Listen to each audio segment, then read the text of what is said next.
Gracias por acompañarnos en esta ocasión.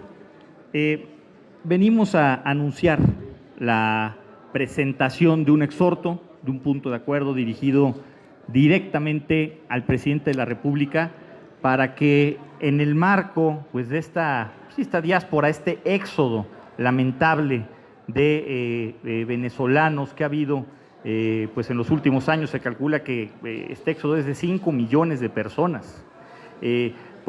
Podamos dar las facilidades que marcan los tratados internacionales que tiene firmado nuestro país y en concreto lo que establece el artículo 11 constitucional en materia de refugiados.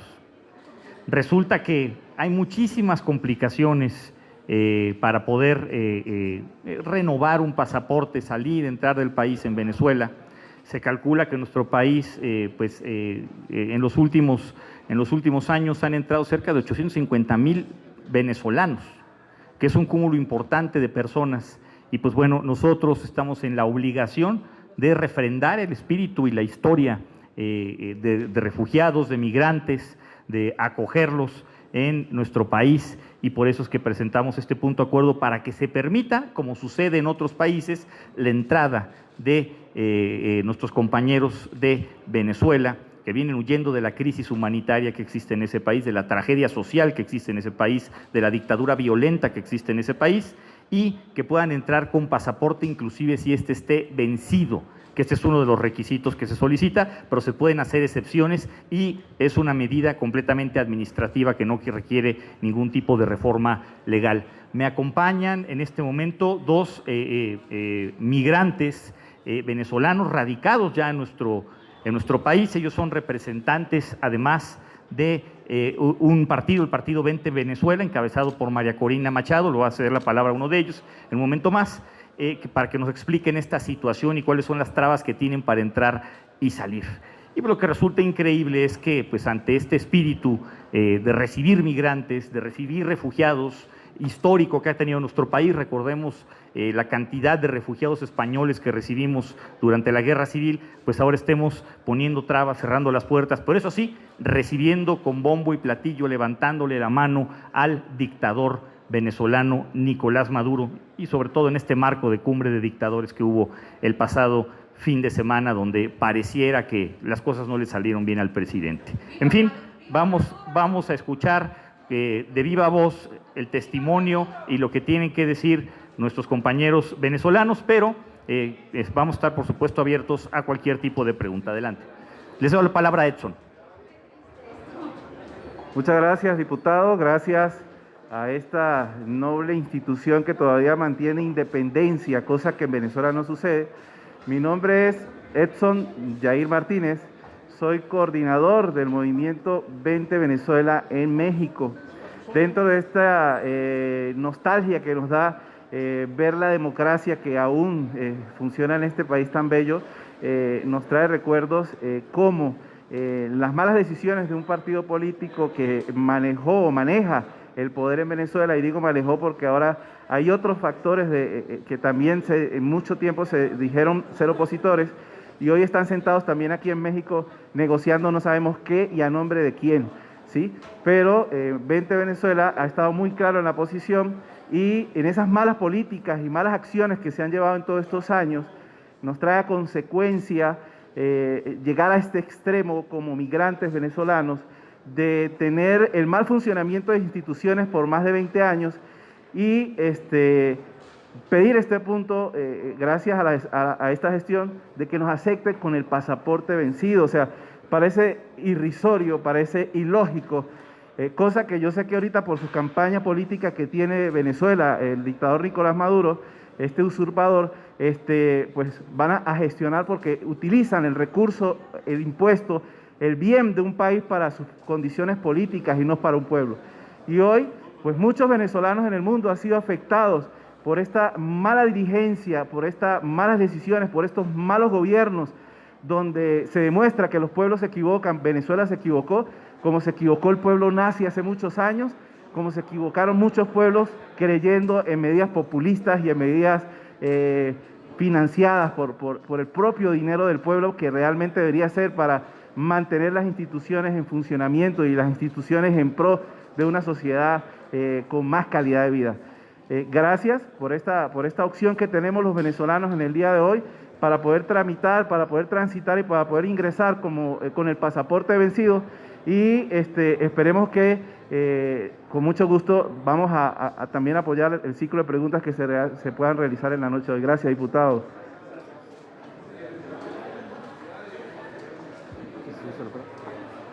Muchísimas gracias. Bueno, pues sería este el objetivo. Voy a leer nada más el cuerpo de lo que se va a solicitar, lo que estamos solicitando al presidente de la República.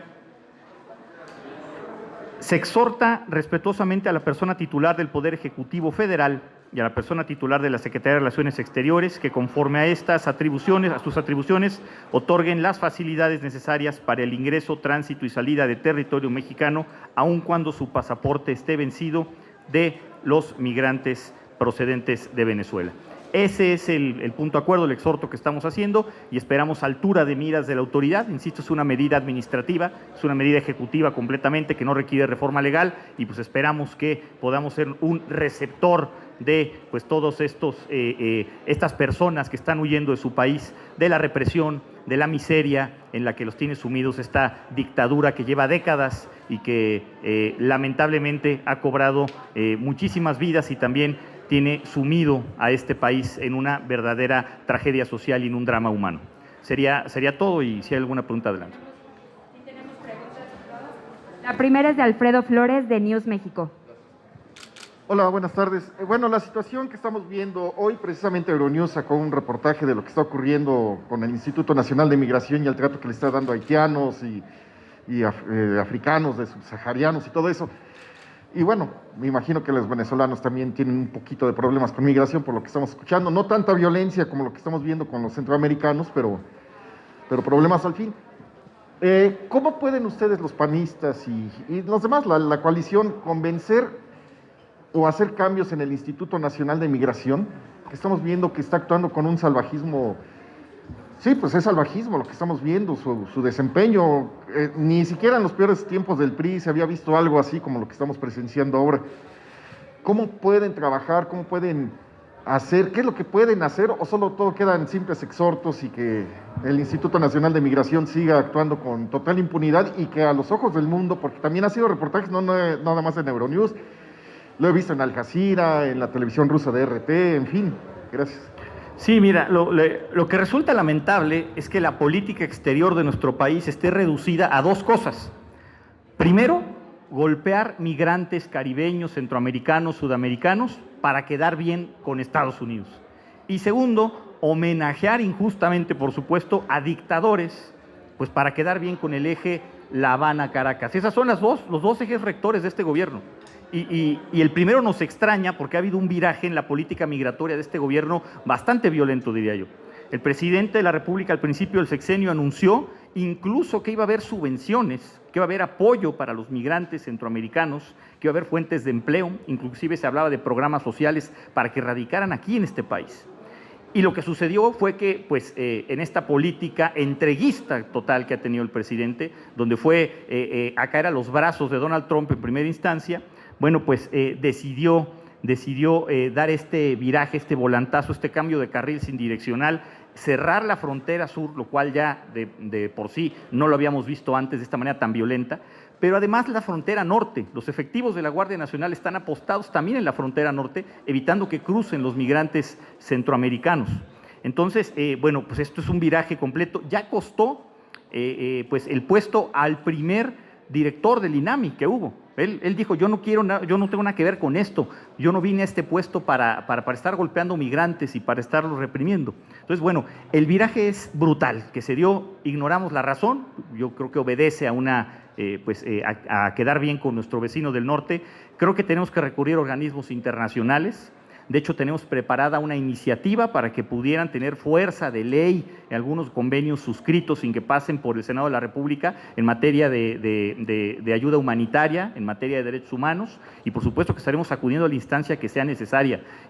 No nos vamos a callar porque de verdad es increíble que defensores de los derechos humanos y de los migrantes, por ejemplo, con el padre Solalinde, ¿no?, ahora se ponga del lado de los represores y diga que hay un complot internacional de la derecha mundial para desprestigiar al gobierno del compañero presidente Andrés Manuel López Obrador, pues que vaya, es completamente falso. Yo no me imagino una convención mundial para mandar migrantes a México. Eso es increíble. Vamos, por supuesto, a denunciar estas violaciones a los derechos humanos e invitamos a todos los migrantes de todas las nacionalidades que están entrando a nuestro país a que acudan con nosotros. Nosotros les podemos asesorar legalmente para poder denunciar este tipo de hechos violentos. La siguiente pregunta es de Víctor Barrera, de El Libertador. Sí, buenas tardes, diputado. Usted señala que hay dos objetivos en la política exterior. Sin embargo, pues no está delineada la política exterior de México. Marcelo Ebrard se ha dedicado a ser el secretario de gobierno de Andrés Manuel López Obrador y no se ha dedicado a hacer la política exterior, que es precisamente el traer pues mayor comunidades a México para favorecer también el intercambio comercial.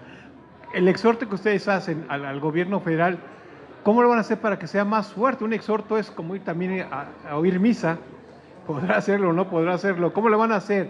Van a hacer un llamado a que venga a comparecer el secretario de Relaciones Exteriores y explique cuál es el motivo de esa política, y también para pedir el apoyo precisamente que había prometido el gobierno a los migrantes de Centro y Sudamérica. Mira, sí, efectivamente tienes toda la razón. Vemos al canciller que hace todo menos el trabajo que tiene que hacer.